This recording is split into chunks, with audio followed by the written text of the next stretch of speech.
ವಿಶ್ವಾಸ ಕೊಟ್ಟು ನಾವು ಅದನ್ನ ರೈತರಿಗೆ ಅಕೌಂಟಿಗೆ ಹಾಕ್ಸ್ತೀವಿ. ನಮಗೂ ಮತ್ತು ರೈತರೊಳಗೆ ಏನು ಒಂದು ಮಾತುಕತೆ ಆದಂತಂದ್ರೆ ನಮ್ಮ ಅಕೌಂಟಿಗೆ ಹಾಕಿಲ್ಲ, ನಮ್ದೊಳಗೆ ಜಗಳ ಇದ್ರು ಸಹಿತ ಸರ್ಕಾರದವ್ರೊಳಗೆ ಹೆಂಗೆ ಜಗಳ ಬರ್ಲಿಲ್ಲ ಅಂತ ಕಟ್ಟಬೇಕಾದ್ರೆ ಅಂತ ಅಲ್ಲಿ ನಾವೊಂದು ಸರ್ ಒಂದು ತಿಳಿಸಿ ಹೇಳ್ತೀವಿ, ನಿಮ್ಮ ಅಕೌಂಟಿಗೆ ರೊಕ್ಕ ಹಾಕಿಸ್ತೀವಿ, ಏನು ಕಾಳಜಿ ಮಾಡ್ಬೇಕಂತ ಅವ್ರಿಗೆ ಹೇಳಿದೀವಿ.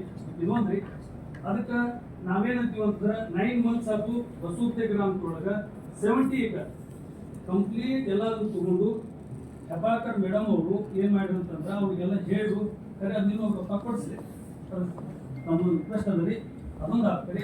ಮತ್ತು ಇನ್ನೊಂದು ಏನಂತಂದ್ರೆ ಈ ಜಾನುವಾರು ಗಣತಿ ಮಾಡಿಸಿ ರೈತರೊಳಗೆ ಯಾರು ಕಡೆ ಅದ್ರ ಡೇಟಾನು ಇದೆ.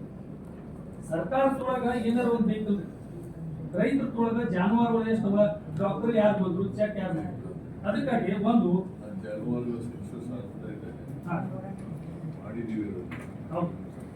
ಈಗ ಅದ್ರ ಸಲುವಾಗಿ ಒಂದು ಡಿಜಿಟಲ್ ಇನ್ಫಾರ್ಮೇಶನ್ ಅದಕ್ಕೇನು ಒಂದು ಇತ್ತಲ್ರಿ ಸಿಸ್ಟಮ್ ಅಂತ ನಮ್ಮ ರೈತರ ಕಡೆ ಇತ್ತಂತಂದ್ರೆ ಡಾಕ್ಟರ್ ಯಾರು ಬಂದ್ರು, ಯಾವ ತಿಂಗಳದಾಗ ಚೆಕ್